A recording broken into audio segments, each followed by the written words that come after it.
Welcome back, movie lovers. I'm Josh. I'm Chris. And with our powers combined, we are Garner Brothers Movie Lovers.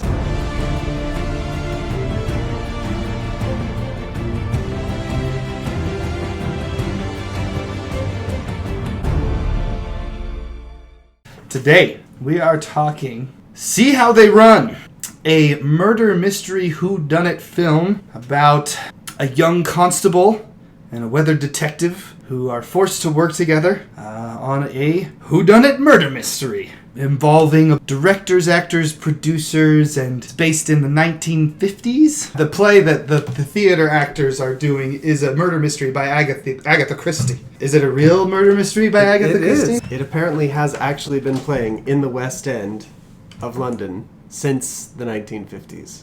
What? When they said at the end that like 10 million people have seen it in the West End, it's still there.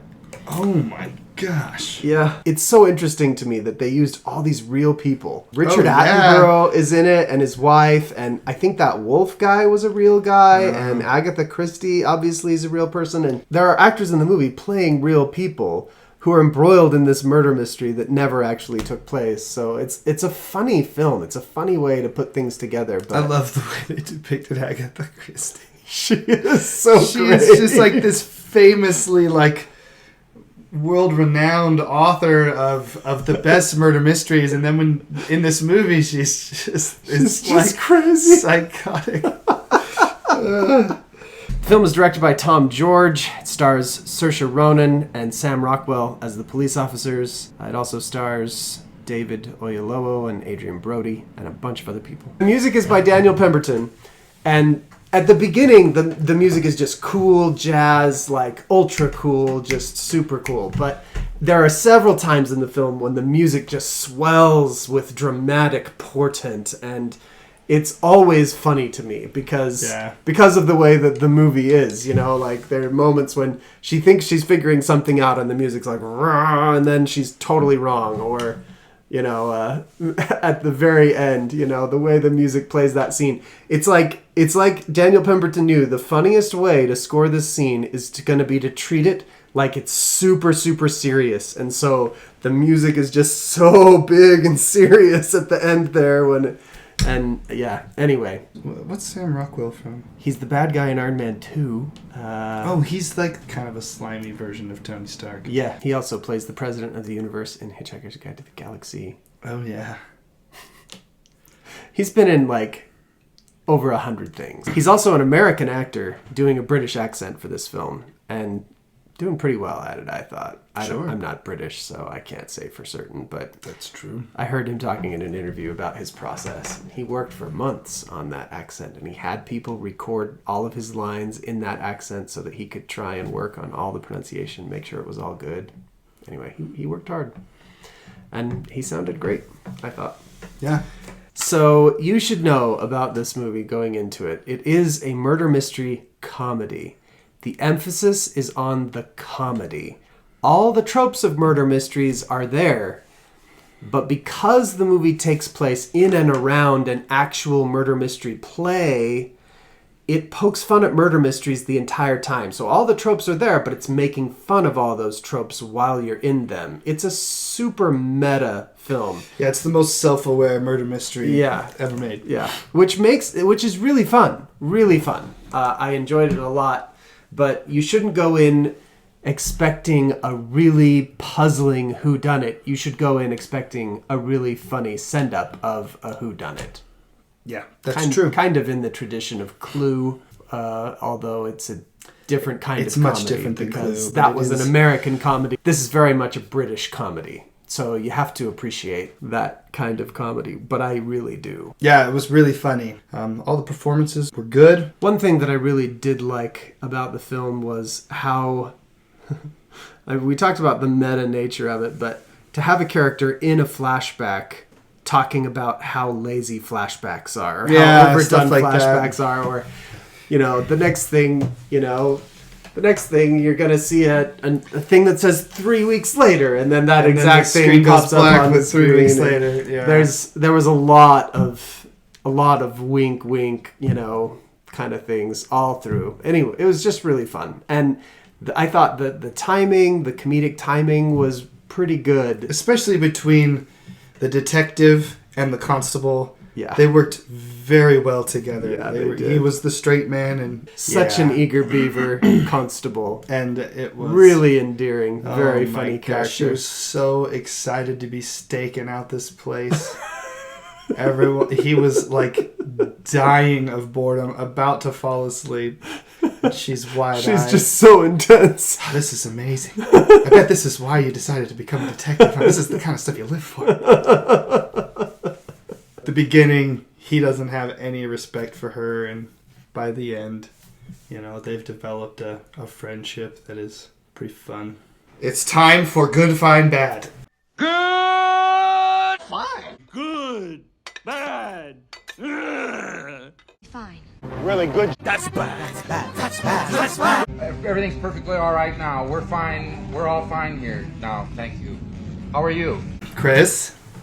I think it's really good. Oh, really good. Great, fantastic fireworks?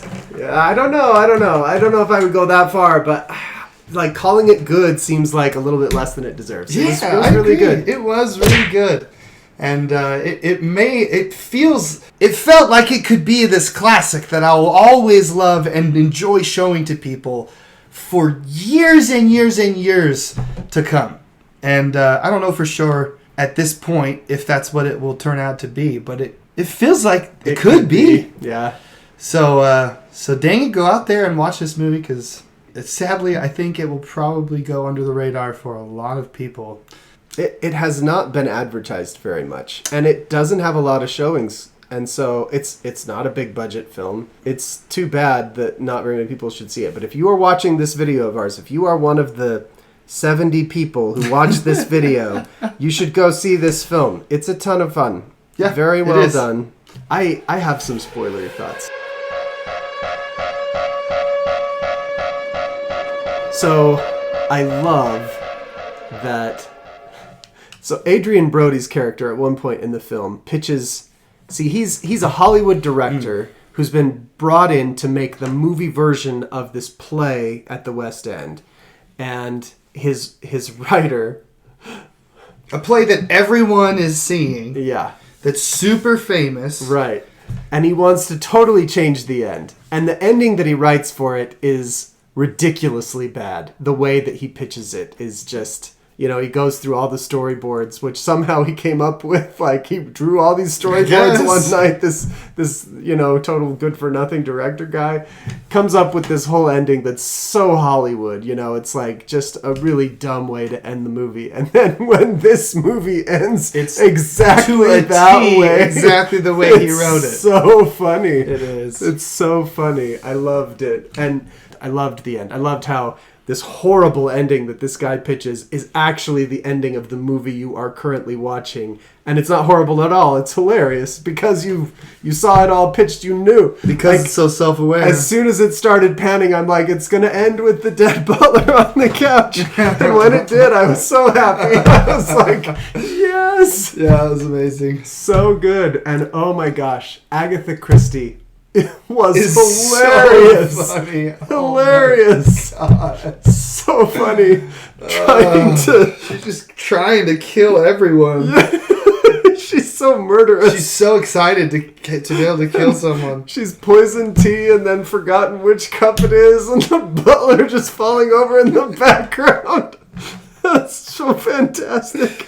She's so good. She's like, oh, which way was it? And then she thinks she knows, so she just lets everybody else take their tea, and one of them's got rat poison in it.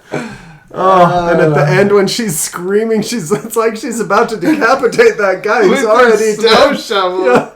She screams that scream. She's just totally crazy. Yeah. I also loved, there's this part where they try to throw this twist in, where they fool you into thinking that this is the twist that you never saw coming. And the whole time I was like, this is the weirdest thing I've ever seen. And so they have this joke that they play off of several times throughout the show, or throughout the movie, where the constable is always jumping to conclusions. Every time they interview someone, they go out to the car and she's like, As good as a confession. and then the detective's like, Let's not jump to conclusions, Constable. and then at one point, she convinces herself that the detective is the murderer. And she chases him down and knocks him out with a snow shovel, I think. Yes, she There's does. lots of snow shovel violence in this movie. There's a couple of red herrings that they place in there to throw you off the trail of the real killer. There was another one that Callie and I noticed on the way home was that his tongue was ripped out. Yeah. And that seemed like that's a weird specific thing that would be important. But yeah, and then later they also had another moment where it kind of hinted towards that same thing, because later in a flashback when he was talking to the actor's wife, he like did this weird thing with his tongue like to her. Yeah. And, he's like, blah, and then Callie was like, it was her. She did it because he was gross. And he doesn't have a tongue, and I was like, those clues were very obviously put there. Yeah. To throw you off. So anyway, unless you have anything else to say, I suppose we should tell the people about what Ryan Gosling says to Chris Evans. That was Chris Evans. Oh, you're right. Who called Ryan Gosling That's right. a Ken doll That's in right. The Gray Man. That happened. Thank you for correcting me. Who wouldn't want to get that wrong? No. Like the video, share the video, do the video thingies that you do, and then we'll catch you next time. Finger guns.